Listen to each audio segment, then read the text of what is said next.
Hey guys, Dan Howman back with another Watch Our Rounds video. Today we are on the test server. You can see from the white square in the middle of my screen that we are on the test server. I want to talk about some of the new heroes. I have added them to the website into the interactive gallery. So if you want to check that out, feel free to check out the website. But here's what we got going on. So if you go onto the website and you go into the interactive gallery, I have kind of merged my tier list and my interactive gallery. So if we just go to the interactive gallery, I will show you what it looks like. I'm starting to add some portraits to it. I haven't added a lot, but just wanted to kind of talk about that. We're adding some portraits in here. Now, if you want to go to not global, so these are all the heroes that are not on the global server, you can see we currently have 6 of them. So Carosa, Eliza, Glacius, Ingrid, Ma, and Celine. So Eliza is one of the new heroes that we're going to talk about today. Go through the kit, and then we have Ingrid as well and Glacius. So these 3 new heroes have been added to the test server. We're going to go through all 3 of their kits, but I just wanted to show you this because if you want to check out their stats, you can see Ingrid has a really high attack and HP. She is a arbiter and a watcher, so that's why she has very high stats. As they say, the arbiters have very high stats. So we have a mage, actually 2 mages and a marksman being added to the game. Still no Ma, Celine, or Carosa added to the game yet on global. So yeah, we'll go through all these guys. You can see the cost, the range, you know, all of that good information. I'll finish this tier list when I get some time along with all of these pictures. But okay, let's go. So if we go to the gallery, we'll go through the new heroes that have been added. So nothing there. Nothing in defenders. We do have a new marksman. So we have Eliza.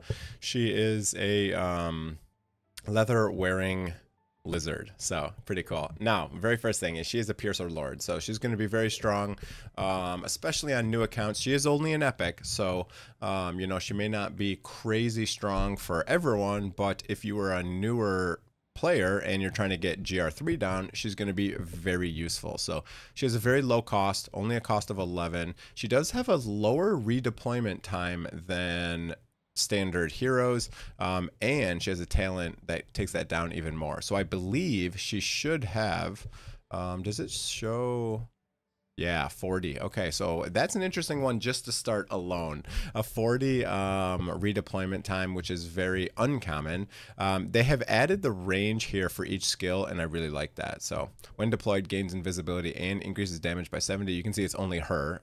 There's no area for this one. This can only be triggered 1 time for each deployment, and it lasts for 30 seconds. Ah, that's why. Okay, she's a really interesting hero. So you're going to drop her down. She's going to be fully invisible for 30 seconds, and her redeployment time is only 40 seconds. So she'll be visible for 10 seconds. You could pull her up and then put her back down and rinse and repeat if you'd like. Interesting. So that's kind of cool. Killing enemies turns basic attack into 2 consecutive strikes. So that's interesting as well.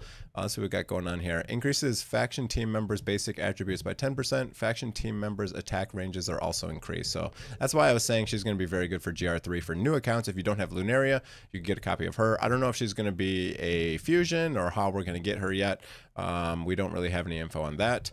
I don't think. Deals 100% damage to 1, prioritizing airborne. We went through that. Redeployment time. Let's go through the awakens real quick.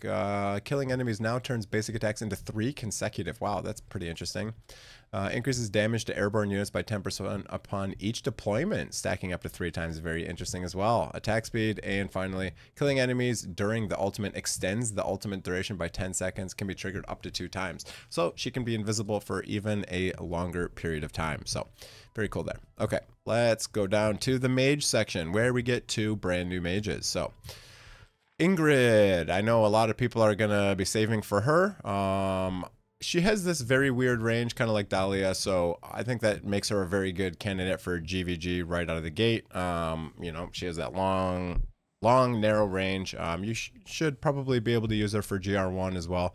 But I don't know. It'll be interesting to see where we can use this girl. She doesn't scream amazing to me right off the bat. I think a lot of people are wanting her for GVG, but she has a crazy amount of stuff in her kit, and she has an arena passive. I think she might be decent in single target arena as well, because you can use Pope. You can use, what's his face, who puts the, oh my god, what is his name? What am I crazy? I can't remember his name. Oh, it's a mage. what is this dude's name? Alistair. God, Alistair. Yeah, so going to be really good with those in single target arena because of the Arbiter faction. So that'll be interesting as well. But let's see what we got going here. So when deployed, enter solar mode. The mode infused with the might of the sun, excelling in dealing with a large number of enemies. Okay. And then launching 4 basic attacks turns the next basic attack into a solar flare. Deals 270% AoE damage to up to 15 enemies. Wow, that is a very large AoE. Almost all, if not all of the AoE in the entire game has a limit to how many targets it can hit. So, yeah, that's interesting. Passive. Triggering solar flare grants 1 solar energy point, and triggering star shower grants 1 stellar. So basically you go into like overload phases and it clears these and different things will happen, right? So it'll say like each stellar point will increase the damage by 3%, etc. So you kind of just go in and out of these phases. Solar flare deals an extra true damage 1 time equal to 100% of the hero's attack to all enemies hit. Each damage dealt by star shower has a 15% chance of inflicting burning and radiant erosion. So it's going to be interesting. She does have burning and stuff like that. So I don't know that you're going to use her in something like Guild Boss because she's basically an AoE hero. So you're probably not going to do that, but should be a little bit useful for Arena. And then, so yeah, we're talking about this, kind of goes back and forth between the different modes, which do different things.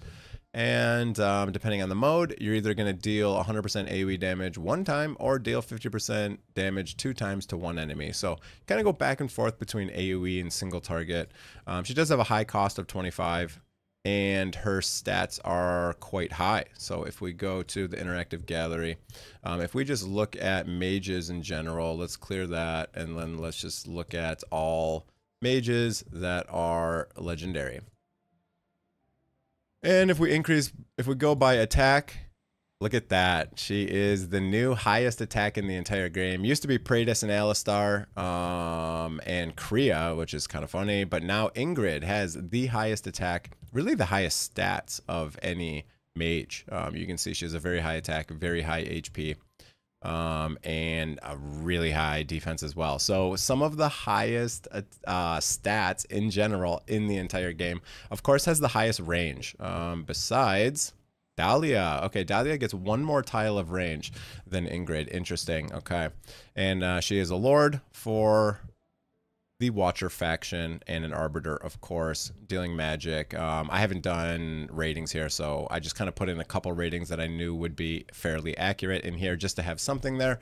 So that is that. So Ingrid looks interesting. Not quite sure where she's going to be useful. Let's go through the Awakens. In Stellar Mode, deals 20% increased damage to targets inflicted with Radiant Erosion and receives 20% less damage from targets. Interesting.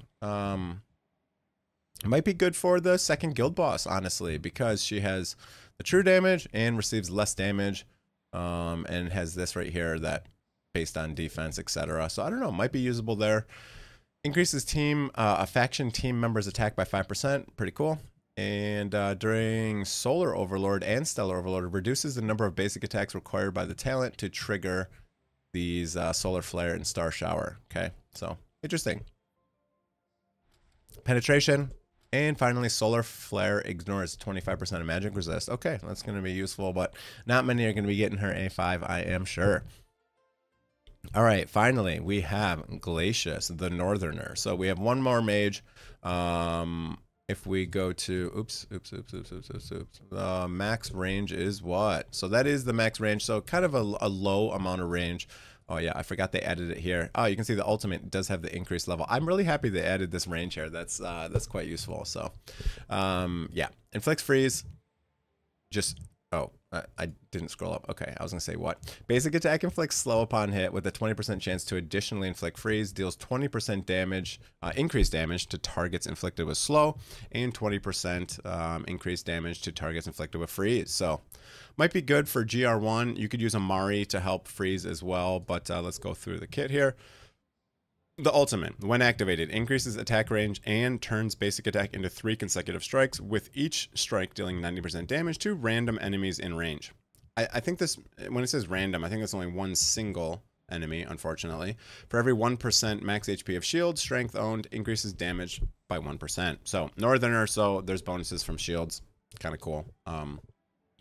Gains a shield equal to 20% of max HP every 30 seconds, lasting 10 seconds. Each time damage is taken, reduces the cooldown by 1 second. Okay, so if you're taking more damage, you get more shields. That's kind of cool. When the ultimate is activated, this effect triggers immediately and increases the shield strength by 40%. So you instantly get a shield, and then you instantly deal more damage because of the shield. So pretty cool. The hero possesses freeze immunity. This is very interesting. There is some of the bosses that were freezing quite often, and he is fully immune to freeze.